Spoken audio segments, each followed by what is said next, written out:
जय श्री कृष्णा। दोस्तों, किस पाप के कारण स्त्री गर्भवती नहीं होती है या किस पाप के कारण स्त्री का गर्भ गिर जाता है? तो दोस्तों, भगवान विष्णु ने माता लक्ष्मी को बताए गर्भ धारण के महत्वपूर्ण नियम इस प्राचीन कथा के माध्यम से जानते हैं। किस कारण से स्त्री गर्भवती नहीं होती है, किस कारण से स्त्री पुत्र नहीं होता है और स्त्री का गर्भ क्यों गिर जाता है, किस दिन संबंध स्थापित करने से पुत्ररत्न की प्राप्ति होती है। तो दोस्तों, इस कथा को शुरू से लेकर अंत तक जो मनुष्य श्रवण करता है उसको एक संतान की प्राप्ति होगी। तो आइए दोस्तों जानते हैं स्त्री का गर्भ क्यों गिर जाता है। तो दोस्तों, एक समय की बात है, भगवान विष्णु और माता लक्ष्मी शांत वातावरण में बैठकर विश्राम कर रहे होते हैं। तभी माता लक्ष्मी भगवान विष्णु से पूछने लगती है, हे स्वामी, आज मेरे मन में एक शंका निर्माण हो रही है, कृपया आप मेरी शंका का समाधान कीजिए। भगवान विष्णु कहते हैं, हे प्रिय, तुम्हारे मन में जो भी शंका हो निसंकोच होकर पूछ लो, तुम्हारी हर शंका का समाधान करना मेरा कर्तव्य है। माता लक्ष्मी कहती है, हे प्रभु, आप तो सब कुछ जानते हैं, संसार के कण कण में आपका ही वास है, आप ही जन्मदाता है और आपकी ही आज्ञा से काल प्राणी को ग्रहण कर लेता है, आप ही संसार को चलाते हैं, जन्म और मृत्यु आपके ही बस में है। किंतु हे प्रभु, कौन सी स्त्री को संतान सुख प्राप्त नहीं होता है? किस कारण से बालक की गर्भ में ही मृत्यु हो जाती है? किस पाप के कारण स्त्रियां गर्भवती नहीं होती और किस पाप के कारण स्त्रियों का गर्भ नष्ट हो जाता है? हे जगदीश्वर, हे कृपा निधान, मैं आपसे यह जानना चाहती हूँ कि एक माँ को संतान को खोने का दुख क्यों सहन करना पड़ता है? कृपया आप मुझे इसका कारण विस्तार से बताइए। इसके पीछे कौन सा रहस्य है? भगवान विष्णु मुस्कुराते हुए कहने लगते हैं, हे देवी, आज आपने उत्तम प्रश्न किया है। आपके इस प्रश्न में संसार की सभी माताओं का कल्याण छिपा हुआ है। हे देवी, यह सत्य है कि कुछ बालकों की गर्भ में ही मृत्यु हो जाती है। स्त्रियों के द्वारा किए गए पाप के कारण ही उनका गर्भ नष्ट हो जाता है। इसीलिए हे देवी, आज मैं तुम्हें एक अत्यंत प्राचीन कथा सुनाता हूँ। इस कथा के माध्यम से तुम्हें तुम्हारे सभी प्रश्नों के उत्तर मिल जाएंगे। इस प्राचीन कथा को जो भी सुनता है उसे उत्तम गुणवान संतान की प्राप्ति होती है तथा उसके समस्त पापों का नाश होता है। देवी लक्ष्मी कहती है, हे प्रभु, मैं इस कथा को ध्यान से पूरा अवश्य सुनूंगी, कृपया आप मुझे वह कथा सुनाइए। तब भगवान विष्णु देवी लक्ष्मी को कथा सुनाने लगते हैं। हे प्रिय, कलयुग की बात है, भारत देश में एक अत्यंत शोभायमान और चर्चित नगरी थी। उस नगरी में मनोहर नाम का एक व्यापारी रहता था जो बहुत अधिक धनवान था। उसके घर में किसी चीज की कोई कमी नहीं थी। उसकी एक पुत्री थी जिसका नाम सीमा था। उस सेठ ने अपनी पुत्री का विवाह एक दूसरे नगर में रहने वाले व्यापारी के पुत्र के साथ कर दिया। सीमा अपनी पति के साथ रहने के लिए ससुराल में चली गई। ससुराल में जाने के बाद उसके ससुराल वाले सीमा के साथ बहुत प्रेम और सम्मान के साथ आचरण करने लगे। सीमा अपने ससुराल में बहुत प्रसन्न थी। सीमा की सास का नाम कोकिला था, जो स्वभाव से अत्यंत क्रूर और दुष्ट स्वभाव की थी। सीमा दहेज में बहुत सारा धन लाई थी। इस कारण से कोकिला सीमा का झूठ मूठ का सम्मान करती थी, उसे मीठी मीठी बातें करती थी और अपने मायके से कुछ ना कुछ लाने को कहा करती थी। सीमा अपनी सास की बात मानकर अपने पिता से कहकर वह अनाज, वस्त्र, जेवर आदि चीजें मंगवाया करती थी और उसके पिता भी सब कुछ खुशी खुशी उसे दे भी दिया करते थे। सीमा की सास का लालच बढ़ता ही जा रहा था। वह सीमा के मायके का सब कुछ हड़पना चाहती थी, लेकिन भोली भाली सीमा इस बात से अनजान थी। वह उसकी सास की मीठी मीठी बातों से जल्दी ही प्रसन्न हो जाती और उसकी हर बात को मान लिया करती थी। सीमा का पति राजेश स्वभाव से भोला भाला था और अपनी माँ की हर आज्ञा का पालन करता था। उसकी माता ने बचपन से ही अपने पुत्र राजेश को पूरी तरह से वश में किया हुआ था, इसीलिए राजेश कभी अपनी माँ की आज्ञा का उल्लंघन नहीं करता था। सीमा को उसके ससुराल में सभी का बहुत प्रेम मिलने लगता था, जिससे सीमा बहुत ही खुश रहने लगी थी। उसके पिता भी सीमा को खुश देखकर बहुत प्रसन्न थे और वे अपनी बेटी को प्रसन्न देखने के लिए हर वस्तु का त्याग करने के लिए तैयार थे। इस प्रकार से अनेक माह बीतने के बाद सीमा गर्भवती हो गई। जब यह बात उसकी सास को पता चली तो वह बहुत ही खुश हो गई। उसने तुरंत ही सीमा के माता पिता को इस बात की सूचना दी और साथ ही बड़ी बड़ी वस्तुओं की मांग की। सीमा के पिता इस समाचार को सुनकर प्रसन्न हुए और फिर वे बहुत सारे वस्त्र, अन्न धान्य, मिठाइयाँ और आभूषण लेकर सीमा के ससुराल में पहुंच गए। वहां पर उनका प्रेम और आदर के साथ स्वागत किया गया। सीमा भी अपने पिता को देखकर बहुत प्रसन्न हुई। फिर कुछ समय रुककर सीमा के पिता उसी दिन अपने घर लौट गए। अनेक दिनों तक सीमा का गर्भ बढ़ता गया और सीमा की सास भी उसका बहुत अच्छी तरह से ख्याल रखने लगी। लेकिन कुछ ही दिनों के बाद ऐसी घटना घटी जिससे सीमा का जीवन दुखों से भर गया। उसके हंसते खेलते जीवन में अचानक से अंधकार छा गया। एक दिन अचानक ही सीमा का गर्भ गिर गया, जिससे सीमा की सास बहुत क्रोधित हो गई और फिर सीमा को ताने मारने लगी। अरे पापिनी, तूने कौन सा पाप किया है? कुल का नाश करने वाली कलंकिनी, तूने अपने ही बच्चे को खा लिया। जन्म देने से पहले ही उस बच्चे को मार डाला। इस प्रकार से सीमा की सास उसे बहुत ताने मारने लगी, जिससे सीमा दुखी और उदास हो गई और कहने लगी, सासू माँ, इसमें मेरा क्या दोष है? मुझे समझ में नहीं आ रहा कि ऐसा किस लिए हुआ। मैं निर्दोष हूँ, मैंने कोई पाप का कार्य नहीं किया है। लेकिन सीमा की सास को उस पर थोड़ी भी दया नहीं आई और वह कहने लगी, अरे दुष्टा, तूने अवश्य कोई पाप की है जिससे तेरी संतान गर्भ में ही मर गई। उल्टा और पापिनी स्त्रियों के बच्चे पेट में ही मर जाते हैं। फिर भगवान विष्णु देवी लक्ष्मी से कहते हैं कि देवी, इस प्रकार से सीमा का गर्भ गिरने के कारण उसकी सास उसे भला बुरा कहने लगती है। उसके बाद से सीमा की सास उसके साथ बहुत बुरा व्यवहार करने लगी, उसे बात बात पर ताने मारने लगी, उसे भला बुरा कहने लगी। अब उसकी सास उससे ठीक से बात भी नहीं करती थी। दिन भर घर का सारा काम करवाने लगी। दिन भर काम करने के बाद ही उसे रात को आराम करने को मिलता था। रेवती को घर का झूठा भोजन खाना पड़ता था।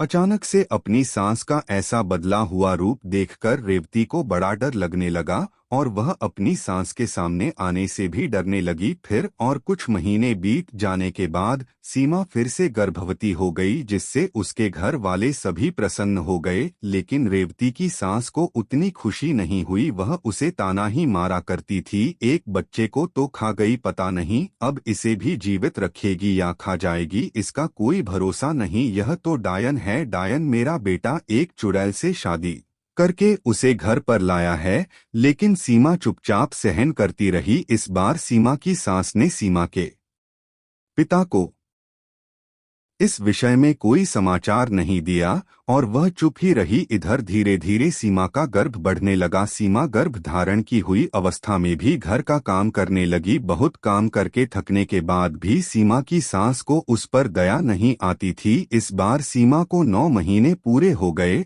और अब उसका प्रसूति का समय आ गया। सीमा को कमरे में ले जाया गया और फिर सीमा बालक को जन्म देने लगी। जब सीमा ने बालक को जन्म दिया तो उस बालक के मुख से कोई आवाज सुनाई नहीं दी।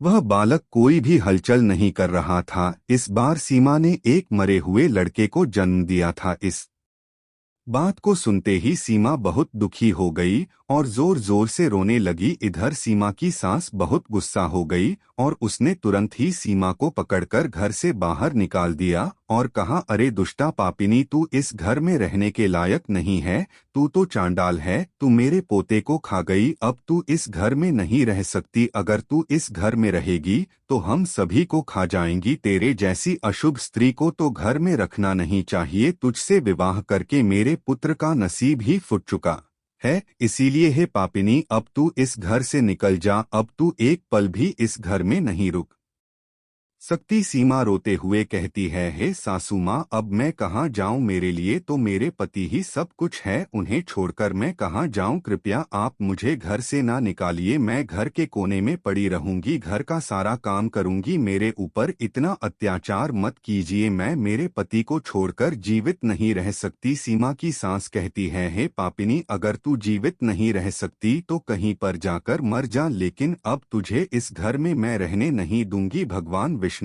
देवी लक्ष्मी से कहते हैं, हे देवी, इस प्रकार से ताना देते हुए सीमा की सास ने उसे घर से धक्के मारकर भगा दिया। सीमा का पति भी यह सब चुपचाप देख रहा था, उसने भी कुछ नहीं कहा। फिर सीमा वैसी ही अवस्था में घर से चली गई। सीमा चलते चलते एक जंगल में पहुंच गई। वह जंगल बहुत घना और भयानक था। उस जंगल में कोई मनुष्य दिखाई नहीं पड़ रहा था। फिर सीमा को उस जंगल में एक बहुत ही बड़ा और सुंदर वृक्ष दिखाई पड़ा। उस वृक्ष के पास एक बहुत ही सुंदर आश्रम था। सीमा जल्दी से उस आश्रम के पास चली गई और इधर-उधर देखने लगी तो वहां पर उस आश्रम में कोई भी नहीं था। सीमा वहीं बैठकर विश्राम करने लगी। सीमा इतनी डरी हुई और उदास थी कि वह अपने पिता के घर पर भी जाना नहीं चाहती थी। उसे यह भय लगने लगा था कि कहीं उसकी वजह से पिता का समाज में अपमान ना हो, इसीलिए उसने उसी जंगल में रहने का निर्णय लिया और वह उसी आश्रम में निवास करने लगी। वही बैठकर सीमा भगवान शिव की पूजा करने लगी और उनकी भक्ति में डूब गई। अनेक दिनों तक वहां पर उसने भगवान शिव की तपस्या की। फिर कुछ दिनों के बाद उस आश्रम पर एक साधु एक गाय को लेकर पधार हैं। वे साधु अत्यंत विलक्षण थे। उनके मुख मंडल पर तेज था। ऐसा प्रतीत हो रहा था कि उन्होंने सैकड़ों वर्षों तक तपस्या की है। जब सीमा उन साधु को देखती है तो बड़ी प्रसन्न होती है और उनका स्वागत करती है और कहती है, पधारिए हे साधु महाराज, आपका स्वागत है। रेवती के ऐसे वचन सुनकर साधु महाराज कहते हैं, हे पुत्री, तुम कौन हो और किस कारण से इस वन में अकेले निवास कर रही हो? यदि कोई गोपनीय बात ना हो तो मुझे सच सच बताओ, तुम यहाँ पर अकेले क्यों रह रही हो? तुम्हारे पति कहाँ पर है और तुम्हारे दुख का क्या कारण है? तब सीमा कहती है, हे साधु महाराज, मैं अत्यंत दुखी हूँ और मेरी सासू माँ ने मुझे घर से निकाल दिया है, इसीलिए मैं इस वन में निवास कर रही हूँ। साधु कहते हैं, हे पुत्री, तुम्हारी सास ने ऐसा क्यों किया? किस कारण से तुम्हें घर से निकाल दिया है? तब वह सीमा कहती है, हे साधु महात्मा, मेरी पहली संतान गर्भ में ही नष्ट हो गई और जब मैंने दूसरी संतान को जन्म दिया तो वह मरी हुई थी। इसी कारण से क्रोधित होकर मेरी सास ने मुझे घर से निकाल दिया है। अब मैं अपना यहीं पर निवास कर रही हूँ। पिता का अपमान ना हो इसीलिए मैं उनके पास भी नहीं जा रही हूँ। कृपया आप ही मेरे दुख दूर कीजिए। मैं कहाँ जाऊँ अब?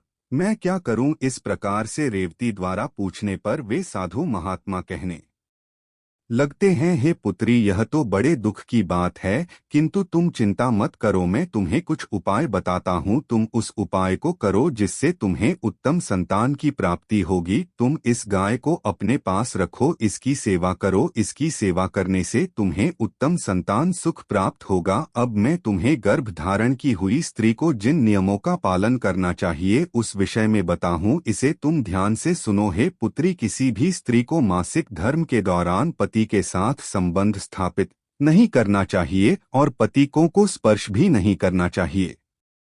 इससे संतान गर्भ में ही गिर जाती है। गर्भ धारण की हुई स्त्री को भगवान की पूजा में तत्पर रहना चाहिए। उसके मुख पर सदैव ही प्रसन्नता होनी चाहिए। गर्भ धारण की हुई स्त्री को कभी दुखी और निराश नहीं रहना चाहिए। उसे बुरे आचरण वाली स्त्री से दूर रहना चाहिए। उनसे बातचीत नहीं करनी चाहिए। एक गर्भवती स्त्री को कभी दूसरों के घर का भोजन नहीं करना चाहिए। गर्भिणी स्त्री को सूप की हवा से बचकर रहना चाहिए। सूप की हवा लगने से भी गर्भ का नाश होता है।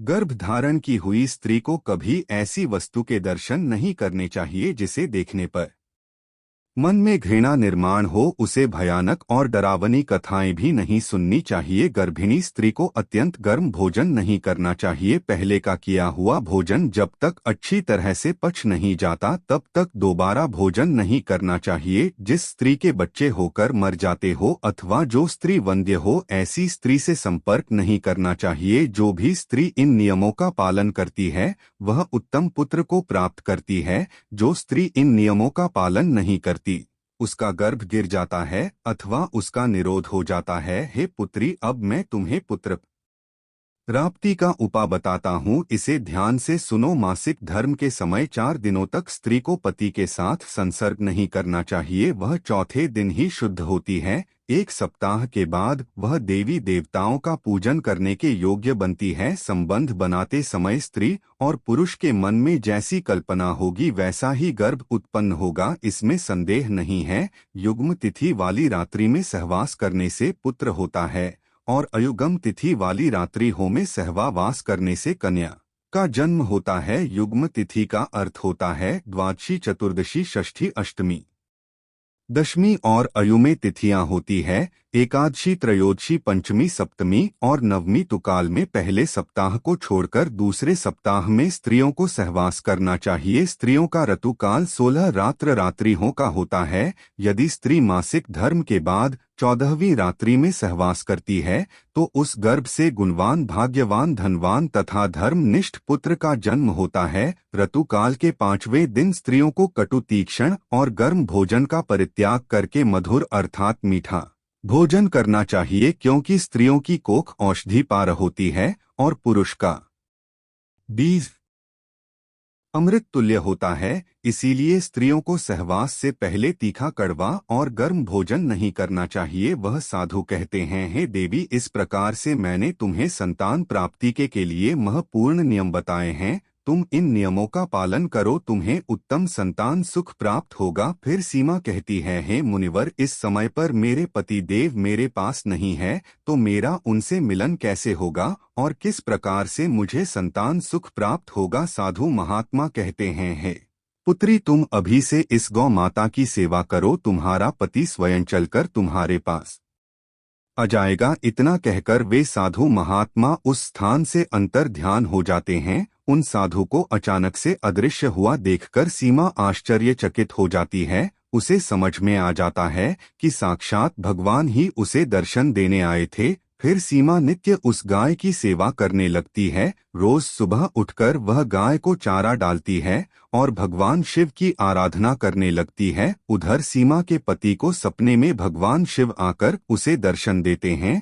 और उसे उसकी पत्नी के पास जाने की आज्ञा देते हैं। सीमा का पति दूसरे दिन जागते ही अपनी पत्नी को खोजता हुआ उस वन में चला जाता है। फिर उसे उस जंगल में एक आश्रम दिखाई पड़ता है, तो वह उस आश्रम के पास जाता है तो उसे उसकी पत्नी सीमा दिखाई पड़ती है। वह अपनी पत्नी को देखकर बहुत प्रसन्न हो जाता है। फिर वह भी अपनी पत्नी के साथ उसी वन में निवास करने लगता है। कुछ दिनों के बाद सीमा का रथ काल आता है और वह उन साधु महात्मा के द्वारा बताए हुए नियमों का पालन करते हुए अपने पति के साथ सहवास करती है। उसके पति के मिलन से रेवती पुनः गर्भ धारण कर लेती है और फिर 9 महीने तक वह गर्भ उसके अंदर बढ़ने लगता है। पर 9वें महीने के बाद सीमा को एक अत्यंत सुंदर पुत्र रत्न की प्राप्ति होती है, जिसे पाकर सीमा और उसका पति दोनों बहुत प्रसन्न होते हैं। पुत्र का जन्म होने के बाद वह गाय भी उस स्थान से अदृश्य हो जाती है। इस चमत्कार को देखकर सीमा और उसका पति दोनों अचंभित हो जाते हैं। फिर वे तीनों अपने घर चले जाते हैं। उधर सीमा की सास अपने पुत्र को सीमा के साथ एक बच्चे को लेकर आता हुआ देखकर बहुत प्रसन्न हो जाती है और उससे पूछती है, हे बहू, यह तुमने कैसे किया, किस कारण से तुम्हें पुत्र की प्राप्ति हुई। फिर सीमा अपनी सास को सारी हकीकत बता देती है। सीमा कहती है, हे सासू माँ, यहाँ पास के एक जंगल में एक आश्रम है, मैं वहीं पर निवास करने लगी। तब उस स्थान पर एक चमत्कारी साधु प्रकट हुए और उन्होंने ही मुझे संतान प्राप्ति का मंत्र बताया। उन्होंने मुझे एक दिव्य गाय प्रदान की थी। उसी गाय की सेवा करने से मेरे सभी कार्य सिद्ध हुए। सीमा की सास को इस बात पर विश्वास नहीं होता है, तो वह पूछती है कि वह स्थान कहाँ पर है। सीमा अपनी सास को उस स्थान के बारे में बता देती है। फिर दूसरे दिन रे की सास चुपचाप अकेले ही उस स्थान पर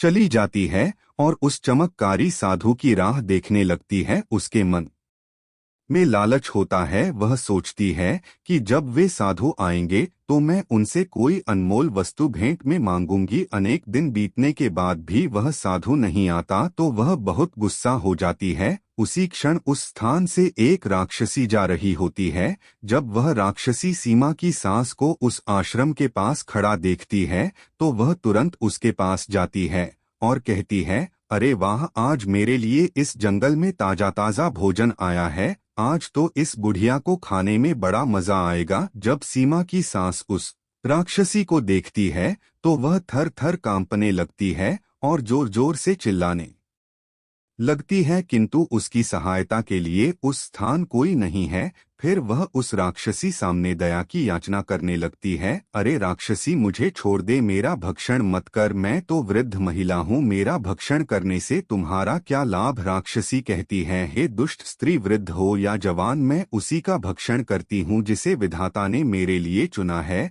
आज ईश्वर ने तुझे मेरा ग्रास नियुक्त किया है, इसीलिए मैं तेरा भक्षण निश्चित ही करूंगी। तूने अवश्य ही महापाप किए हैं, दूसर पर झूठे लांछन लगाए हैं, इसीलिए तेरी ऐसी दुर्गति हुई है। यह सुनकर सीमा की सास को अपनी भूल का पछतावा होने लगता है। उसने अपनी बहू के साथ बहुत बुरा व्यवहार किया था, किंतु अब देर हो चुकी थी। सीमा की सास आगे कुछ कहती उससे पहले ही राक्षसी उसे अपने हाथ में उठा लेती है और जोर जोर से हंसने लगती है। फिर वह राक्षसी सीमा की सास को चबा चबा कर खा जाती है और उसी क्षण सीमा की सास की मृत्यु हो जाती है। उसे अपने पाप कर्मों का दंड भुगतना पड़ता है, इसीलिए कभी किसी निर्दोष को सताना नहीं चाहिए, निर्दोष पर आरोप भी नहीं करने चाहिए। इधर सीमा अपनी सास की राह देख रही होती है, किंतु उसकी सास नहीं मिलती है तो वह अपने पति को अपनी मां को ढूंढ कर लाने को कहती है। सीमा का पति अपनी मां को ढूंढने के लिए जंगल में जाता है तो उसे वहां पर उसकी मां दिखाई नहीं पड़ती है, लेकिन वहां पर उसकी माता के कंकाल दिखाई पड़ते हैं, जिसे देखकर वह दुखी से घर पर लौट आता है। उन्हें एक व्यक्ति के द्वारा पता चलता है कि उस जंगल में एक राक्षसी का वास था और उसी राक्षसी ने सीमा की सास को मार डाला है। लालच के कारण सीमा की सास को राक्षसी खा जाती है। फिर सीमा और उसका पति अपने पुत्र के साथ घर पर सुखी जीवन व्यतीत करने लगते हैं। भगवान विष्णु देवी लक्ष्मी से कहते हैं, हे देवी, इस प्रकार से सीमा ने गर्भ धारण के नियमों का पालन किया जिससे उसे उत्तम संतान की प्राप्ति हुई। देवी लक्ष्मी कहती है, हे प्रभु, जिस बालक की मृत्यु गर्भ में ही होती है अथवा जन्म के बाद तुरंत मृत्यु होती है, उसकी मुक्ति के लिए क्या उपाय करना चाहिए। भगवान विष्णु कहते हैं, हे प्रिय, तुमने यह उत्तम प्रश्न किया है, इसीलिए तुम अब ध्यान से सुनो। यदि स्त्री का गर्भपात हो जाए अथवा गर्भ में ही बालक की मृत्यु हो जाए तो जितने महीने का वह गर्भ होता है उतने दिनों का सूतक माना जाता है। आत्म कल्याण की इच्छा रखने वाले मनुष्य को उस गर्भ में मृत्यु हुए बालक के लिए कुछ भी नहीं करना चाहिए, उसका श्राद्ध नहीं करना चाहिए। यदि जन्म से लेकर चूड़ा कर्म संस्कार के बीच में बालक की मृत्यु हो जाती है तो उस बालक की मुक्ति के लिए अन्य बालकों को दूध का भोजन देना चाहिए, तभी उस बालक को पुनर्जन्म प्राप्त होता है। तो दोस्तों, इस प्रकार से भगवान विष्णु ने माता लक्ष्मी को गर्भधान का रहस्य बताया है। उम्मीद है आपको यह कथा पसंद आई होगी, और दोस्तों, अगर यह कथा सच में पसंद आई है तो कमेंट्स में जय माता लक्ष्मी लिखना ना भूले। और दोस्तों, इस कथा को अपने परिजनों को अवश्य शेयर करें। तो दोस्तों, कथा यही समाप्त होती है। दोस्तों, हमारे चैनल को सब्सक्राइब जरूर करें। तो दोस्तों, मिलते हैं किसी अन्य कथा के साथ, तब तक के लिए धन्यवाद।